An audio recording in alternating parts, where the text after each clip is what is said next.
we're going to talk about some changes that we haven't really made a video on and introduce a new product at the same time. First, we're going to talk about what the micrometer forward stop does.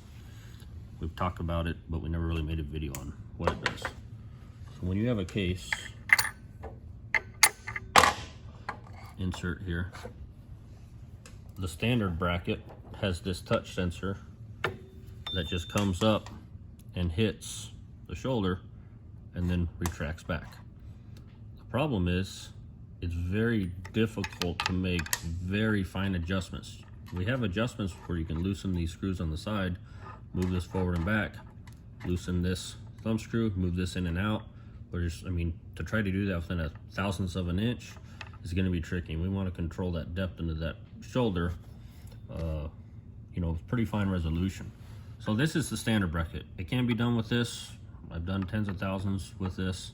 It just takes a little bit more finesse to get it just right.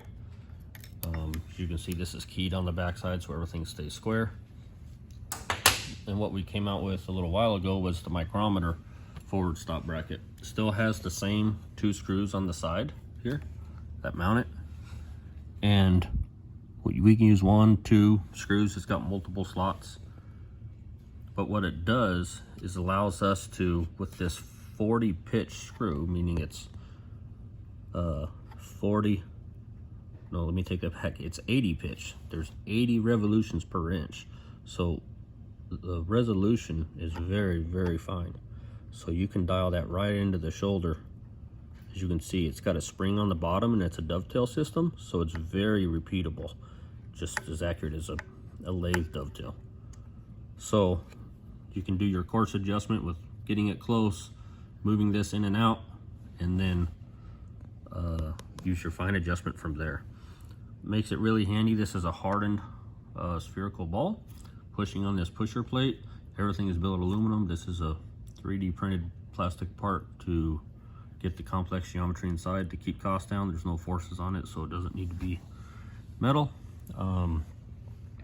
This can bolt on to any existing cutter block system you have, whether you have this modern modular cutter block system that has, these stars on the top and this many bolts, or you have the old system that's not modular and has the two-piece solid block system.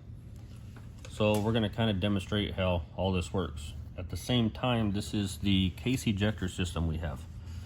And what this does is gets rid of to where before, as you know, you had to take this whacker bar and hit that case out. It's not a bad thing. It's just sometimes if you're trying to get a run at it, you come back here and you can hit your cutters or your sensor. It maybe knock something out of alignment, or you can, you try to come in at an angle to get more swing at it, and you got to clear a bunch of stuff. You can't hit it dead square on, and you're in here doing this, which there's literally been hundreds of thousands of these cases trimmed around the world using this system. Now what we've done is developed a system to where we have an ejector system, so you don't have to worry about that. Let me show you how all this works. Turn the machine on, and we're going to turn on our auto dot, turn on our case ejector system. I'll show you what the case ejector system does first. You see there, you just put your hand on the back side, touches it. You'll notice that sound, that vibrating. What that is it's kind of working like an impact hammer, to where, if you know how an impact works, to break the bolt loose, it will do multiple hits, a minute. And to get enough inertia to do this with just one motor, you're talking a big, stepper servo motor. So what we're doing here is we're actually coming down, and then it's programmed to basically have those hits in it to easily extract the cases out of it, rather than just doing one hit, what would be a kind of inertia. It does a bunch of small hits, and it doesn't damage the end of the case whatsoever. Let's turn a piece. Let's see if it's still calibrated from us messing with this. So we're gonna go in there. See, we got a beautiful cut. Comes in there, so you can see we've got our cut sensor a little bit deep. And we're going to bring this forward here. We're gonna eject that case. Put another one in.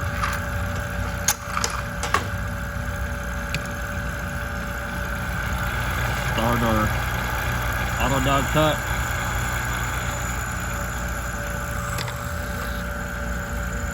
See, we're really still way too deep.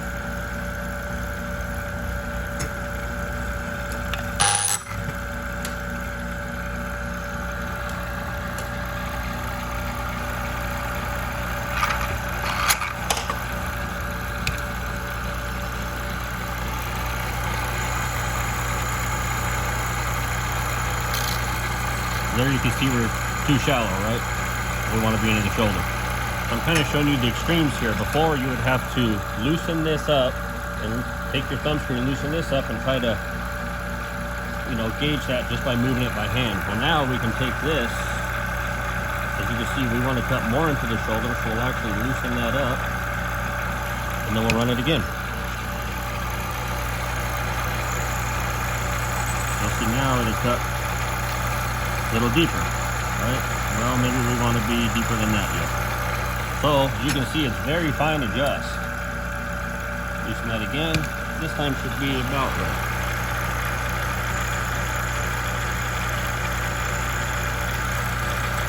So that's just slightly into the shoulder. Really all you need to do when you're cutting the inside and outside of a neck. So let's say you want to cut a little more, and really just twist that. And since everything down off the shoulder, not off the end of the case, it's going to be consistent based on your head space. See there, that's a nice cut into the shoulder. Goes back. Eject the case. And then you can see what we got there. So let's run a couple more. We'll show you that it's going to be just as consistent as that last one. This is 284 Lapua brass right out of the box. We haven't done anything to it. What happened there was we had a chip here and it hit our emergency stop. So we let that run again to make sure we don't have. See that? Alright. Nice cut into the shoulder. Goes back here. Ejector. Sometimes it doesn't hit it out all the way, so just bring it in slightly and then catch it. So you can see here, it's hard to see, it's still all the original part of the end of the case. It's not damaging it at all. Like, there's no dents or anything. It's a bunch of little bitty hits on that, and it sounds loud because it's metal on metal, but it's aluminum. But it's just a bunch of little baby hits that's pushing that out.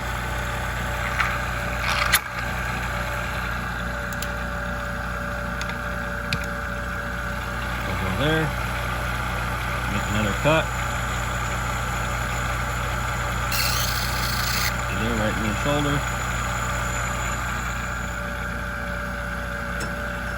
Here, eject it out. Sometimes you eject it and it gets stuck inside the spindle, so just barely push it through with the ram rod and it comes right back out. I'm just going to put the same case in and kind of show you. You can kind of hit that pretty hard and you can see it comes out. Like I'm giving that, hitting that 3 or 4 times, and you can see it pops that out. So before, I'm going to hit it with the same force. Now I'm going to try to take it out with the old whacker bar. See how you have to come back here and see how I'm hitting this touch sensor here, or I'm hitting here, and then you're like trying to come at an angle, and it can get cumbersome. So now you can literally watch TV and have this thing do everything. So you can make your cut. The cut's all done. You hit the button, you catch the case, you take another case, you put it in, you hit your cycle start, it runs, cuts the case. You're all pulls back, we eject it. Now, what I want to talk about is there's 2 boxes here. Why is there 2 and not just incorporated in 1? Well, we want to accommodate the iDod users also. We don't want to leave them out of it. So, not everybody has an autodod. A lot of people have iDods, nothing wrong with that. But now you can buy this system, this box, motor, bracket, screws, that will fit your IDOT. Another thing I want to say, you do not have to modify anything on your machine. This system will fit every IDOT and AutoDot ever made. You will get all included components. The box will look like this. All it is a simple power on switch and an eject switch. It's that simple. Okay? We will eventually, possibly, incorporate to where the eject system is in with the AutoDot box control system. We have hundreds of customers out there that already have this. I can sell this cheaper than I can selling them an entirely new AutoDot control box. So for now, you're gonna get just this add-on system. Later on, we possibly may incorporate where we have dual computers inside of here and dual motor drivers and everything else to be able to have this in one unit.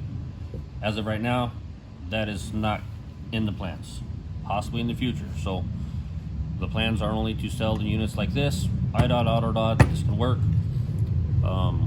Simple plug jack here. This is your motor connection, RJ45, and it's literally that simple. We'll clip that in there, put that there, turn it on, and that's it. So that kind of shows what those two products do.